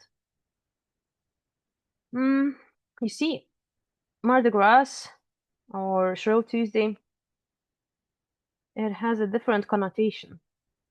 And also it is in a very different time of the year, but also it has a different connotation. You scare away the winter, like the enemy. So I guess it resembles, they resemble each other. But also you wouldn't see chainsaws and blood and demons, etc. Like the worst thing that you will see will be the folk devil who, like on a mask, there is this, it's like a mythological creature here, but you are not very scared of it. You're just dressing up in a costume, but it's not supposed to be scary for people. So, will the syllabus for the second course be posted on the website? Yes, it is. It is posted. And if you open that link, you will find it. Is All Souls Day a national holiday, like our shops and banks closed if the days during the week? Yeah. Although now they used to be, both of those days used to be like All Saints Day and All Souls Day. They used to be national holidays, but now they're wanting to remove the national holiday from the All Souls Day, 2nd of November, because they feel it's not so important. Well, we have problems with our government. So, yeah, I don't know how it's going to be. They wanted to make, so they actually wanted to make a national holiday 13th of January for some reason, which is the Day of Defenders of the Freedom. But why I'm saying for some reason? Because the whole tradition of commemorating 13th of January is having those events in schools and in working places. Like schools are the base of this tradition. They light candles in each window on this day in the morning. And if they make it a national holiday, then it's going to be gone. They are saying that they want people to go to these events, public events, but they will not go. A lot of them will not go. So it's a strange thing that they wanted to do. I don't know. I don't think they accepted it yet. And I hope they don't, because 2nd of November is more important for this, because you go to the cemeteries, you need the time to go to the cemeteries and visit your family. And on the contrary, on 13th of January, you need to celebrate in school, in working place. So it's something odd. Okay. Any more questions? Maybe someone wants to say something. Hi. Hello. Um, this issue about taking photographs of deceased people in their casket. I have done research on Lithuanians here in Winnipeg in the 1920s, Yeah. and they had a Lithuanian hall where they would have the casket because there was no Lithuanian church at that time. And it very typically, everybody would be standing around and there would be a picture taken. And it's the only way for me to identify who was here in Winnipeg in the 1920s is because of this photograph. And I have a copy where people signed the back. And so, with what their position in this photograph is, so I kind of know which Lithuanians were living here, between 1922, 1923. But that tradition still was held I would imagine, North America, but only for a limited period of time. Um, uh, and I would imagine by the 1930s it disappeared because there were funeral homes, and that was the bigger practice. But certainly that tradition came over with the early immigrants here to Canada. And I'm sure in Chicago and the US cities it was very similar.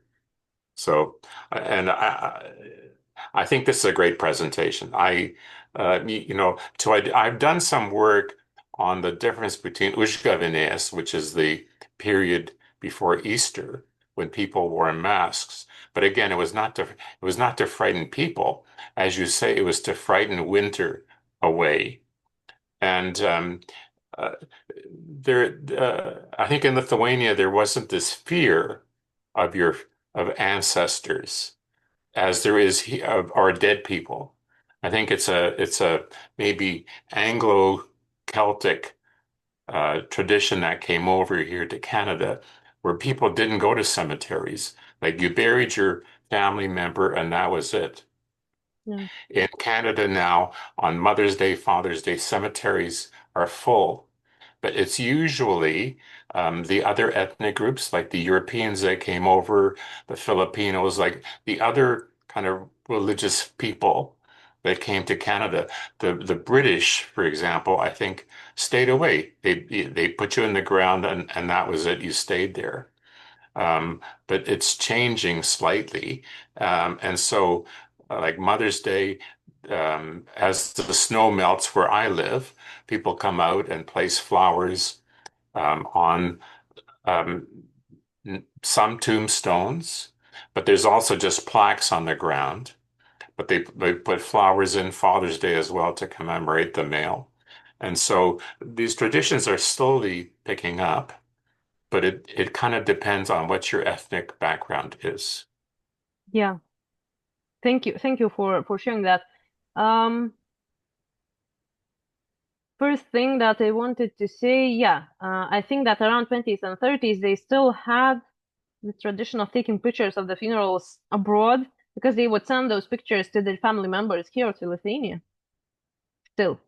And sometimes you can see, that people they see a picture they recognize, and then they get connected with their family members that were long lost because they have the same funeral picture. But actually, the same thing is happening here. Like sometimes the only picture that you have of someone is the funeral picture. That's why we are so, trying to, people who are researching, we are trying to, you know, uh, tell people that please don't throw them away. Please don't burn them. Just give them to someone, to a local museum, to someone who is researching. They will know what to do with it because this is like a, historical material. And without it, we would be lost. Although I think that the majority of them get burned. But yeah, that's what's happening. And another thing about um, visiting cemeteries. Yeah, I think it is still important to Lithuanian people. And even, for example, if you look at this old example where this village that I talked about, Margiani, they come to the cemetery and they're completely not scared of being there. It's like a simple thing. Another another interesting thing that I haven't actually mentioned is Lutheran cemetery festivals. And they are kind of a Baltic thing. I think they do it in Latvia and Estonia, I guess, too. But every summer, in almost every Lutheran cemetery, they have a festival. They get together, they sing, they pray, they have a mass, they might have some food there in the cemetery. But it's specific to Baltic countries, not everywhere in Lutheran communities. Yeah. So still, Uh, although it came to Lithuania, as a Lutheran thing, only they do it, but they kind of took it from the Lithuanian culture and the Baltic culture. in North America, there is now a trend to change the name of cemetery to Memorial Park, to Hmm. change, to take away the stigma of the word cemetery and to call it a park. And because it's to make people feel more comfortable and it's to kind of celebrate the people that are buried in general. And there are kind of movements going on to actually like to because it's green space.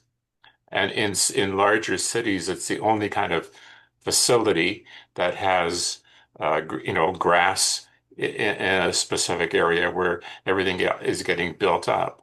So they're trying to look at changing the name again, as I say, from cemetery to a park setting or memorial garden, and to soften the words so that people are less afraid to come and visit.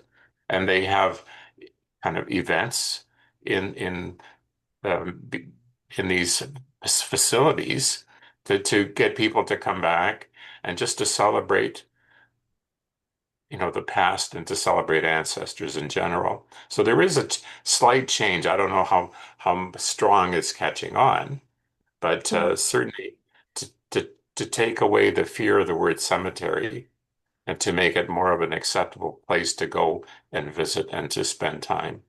Yeah, I cannot say that in Lithuania we feel completely calm in a cemetery. Most people don't. Some people like to just take a walk there, especially in those old cemeteries in Vilnius.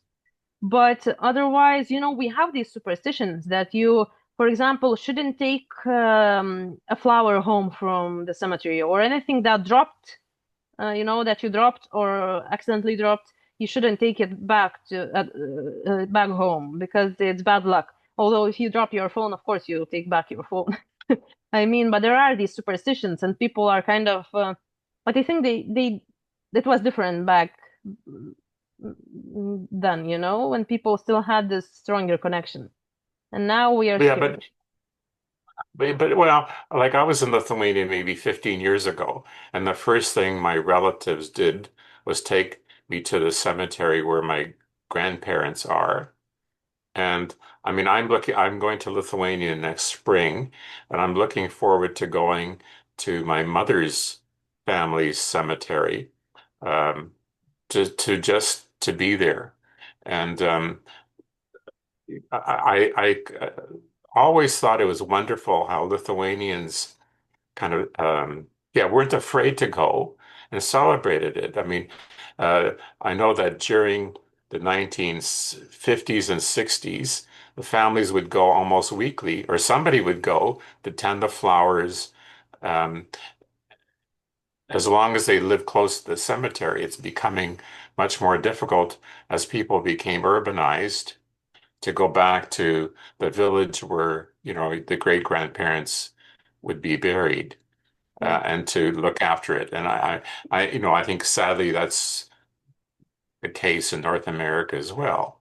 I mean, we in North America, we pay somebody to cut the grass, to make sure that there's no weeds, to clean up from right now, where I live, we have geese that spend a lot of time in the summer eating the grass, and because there's no animals to come after them, so they have to clean the cemeteries as well.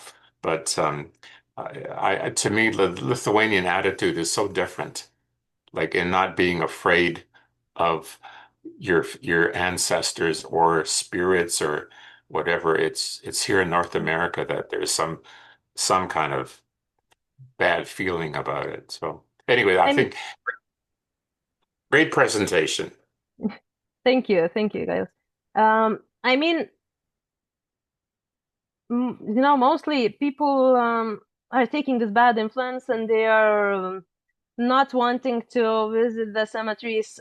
There was this period when people would just hire someone to take care of the cemetery if they are living somewhere, abroad or just further away, or just they don't have time. Um, Now I think they still do that, but also I think they felt, okay, I am not going to keep paying someone for many years, so I'll just pay this huge chunk of money to put these plaques, I guess they are called, right? And they are paying huge money for that, just in one time, but they don't want to keep visiting. They visit the cemeteries, but then they feel that they are calmer. They can just visit sometimes, and that's it. It's changing. Yeah, I think Jessica wants to say something, right? You're holding your hand. I had a question, although I find the debate a little interesting because I think it varies a lot based on not just your ethnic, but like the region of North America. Because I was never taught that cemeteries are scary. And my mother always said that we were dressing up on Halloween to scare away the lost souls, the souls that had nobody to care for them, and that the souls that had somebody to care for them came back the next day. And she wasn't even Lithuanian, so I kind of find that a little interesting. But Mm-hmm. my question was around funerals and burials. I know you said pre-Christianity, they used to bury family with like, jewelry or weapons or whatever. And then in modern times, the women tend to wear like white scarves. is there any sort of modern tradition where like certain jewelry is either forbidden or required at something? Is it just like you wear a cross or you're not supposed to wear any jewelry or just tasteful jewelry or anything like that? I mean, if you visit a funeral, if you participate in a funeral, right? Yeah, if you're attending a funeral, Yeah. Well, if you you should. were attending, would you wear certain jewelry? Maybe I personally don't like to wear jewelry at all in funerals. Sometimes maybe small earrings. But usually the main rule of thumb is modest clothes. Usually they're oh, there's a fly.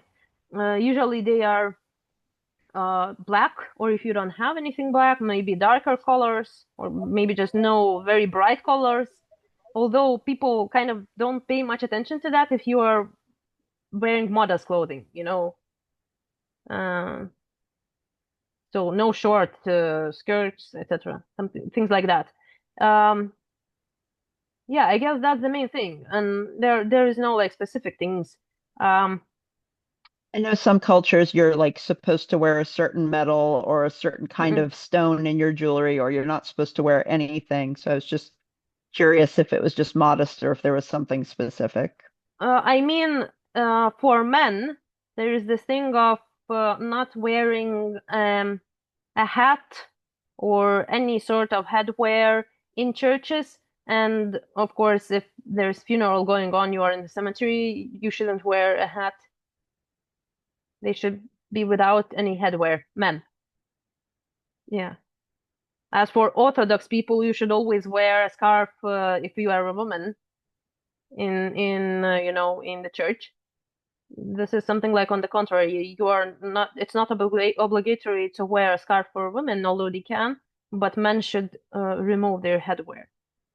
Um, I just remember something that is not completely about this topic, but maybe somewhat related. That for the deceased, it is customary to put like a picture of a saint in their hands in Catholic Church, and also put a rosary around their hands.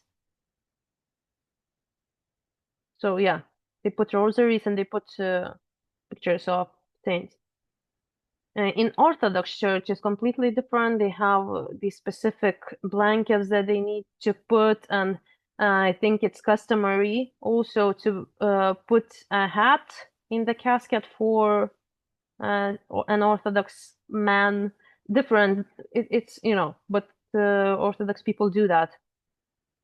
Different things. But for Catholic people, no, I don't think. Yeah. And sometimes if you ever visit a Lithuanian um, funeral, basically you should talk in a lower voice in the vigil, but if there is no singing going on, sometimes people get carried away and I mean, it's not uncommon to laugh and to talk loudly. Sometimes maybe it's out of place and we're like, okay, shush, but it happens also. And it's actually sometimes it's funny. So they are singing this set of hymns and everyone is praying and then they stop. It's late evening. It's like 9 p.m.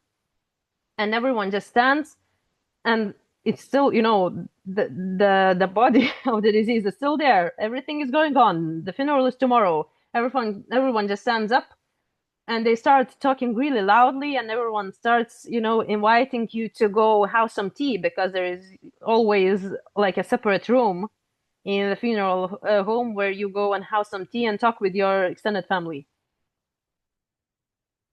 Yeah. But people related by marriage have burial plots near each other, cousins, in-laws, etc. There is no rule set in stone. There are different situations. For example, there is just this one, uh, the whole line of, let's say, of graves in one cemetery where there are like 5 or 6 graves of my relatives, although some of them were not directly related. So yeah. And sometimes they are scattered around, sometimes they are somewhere together, sometimes they aren't even in the same grave, and it might be different situation. And now I think the modern tendency is to have like separate graves, or just a few generations being buried. But before it was like generation after generation in the same grave. How respected are people who work in funeral homes and related businesses? Do many see careers in this? They're usually family businesses, generation after generation. And the owners, I mean, yeah, the people who do this, those families, they are respected. Of course, they have like managers, etc., who might be not related to them, and they think that in smaller businesses like this, they are more respectful. I recently participated in one funeral where the manager was, well, I don't know, he was very nervous and he was very emotional and he started shouting at the participants. So maybe then in that case they are not very much respected, but yeah, the local families who do this, they are respected. And from time to time we have this talk in our family with my mom.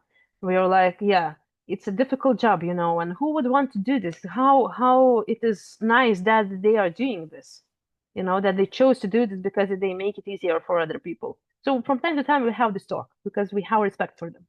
So something like that.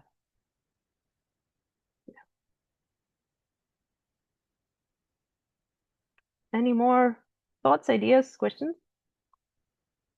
Maybe just one last one. If someone has anything to say. Yeah, Karen. Yes. Thank you. Yes, it's been a long talk. So thank you for talking for so long and explaining all this. I've been thinking about how people are more afraid of thinking and talking about death. And it seems like with the modern day, we can easily be detached from it. And I also thank you for answering the question about famous sites and famous grave sites. And it made me realize that Americans are much more fascinated with celebrities, and a lot of them are more likely to visit the gravesite of a celebrity they like, or maybe knew but barely knew, than their own relatives. So it's all twisted at times, but I see there is an increase in interest of called death cafes, in which people come together and talk about how to prepare their relatives for their own death. And it's it's not like if we don't talk about it, it won't happen. It's not like I recently heard that when I hope this doesn't sound political, but when President Vladimir Putin visited China, he was overheard having small talk with the president of China, and he mentioned how would like to live forever. So it's soon come to the point that our lifespan is growing so much and technology is changing that some people are honestly thinking, yes, I'll be able to live forever. Yeah. I mean, I guess maybe people were more in agreement with that because a lot of babies would die and people would die younger, and they knew that it's just going to happen. I mean, it's interesting because we are going to talk about it in the course, but for example, the wedding, now people just decide, okay, we're going to get married and have a huge celebration. And that's the only thing they are thinking about. But in Lithuanian tradition, in earlier times, there was this whole period of actual preparation, what we would call now psychologically. Of course, they didn't use such words, but especially for the woman, she would prepare. She would grieve her old life. It was like the end of this period of life, a symbolic death. And she would have support through this period. And after this preparation, all those occasions before the wedding, when she was marrying, She already knew, she understood what's happening, that this is going to be a new life, and that she is going into the marriage, that she is going to have children. She was in agreement with it because like the rituals were supposed to help her understand it, to get it in her mind, in her heart. So now we don't have it either anymore, and we're talking now about that, and that is scary. We don't know what's going to happen. Although, for example, if you take old Lithuanian religion, Baltic religion, it is thought they believed in reincarnation. And now we are kind of lost. We don't know what to believe, if what we believe is right or no. People didn't have these doubts. They had their worldview, and they knew that this is how it's going, This is part of life. And of course, they grieved their children who died. Of course, they grieved their loved ones who died. And I think in this region, it's considered important to grieve. If we're talking about Baltic people, Slavs, it's important to grieve. But still, it was kind of, okay, this is just a step further. And as with every other occasion, birth of a child, marriage, people kind of were prepared. They knew what to do. If not to jinx it, but if someone we know passed away and we needed to take care of the funeral, would we know what to do? People knew. And we don't. They were prepared. And we are not. So I guess that's one way of ending our meeting today, with some thoughts about it, philosophical topic. But I hope that it was useful. I hope that you'll have some, time to think about it. I'll share the links of the databases if you want to check it out. For those who will listen to the recording again, if you have questions, email me and we'll talk about that then. And again, I'm inviting you all to join the course because I think that it's going to be fun and it will be an opportunity to get to know Lithuanian culture even more. And we are talking then also about Jewish heritage and Lutheran heritage too in the course. So that's, something like a wider scope. So I'll Thank you wish you again. to have a very nice day. Thank you. Yeah. And let me know if I can be of any help to any of you. And I'll see you soon. Bye-bye.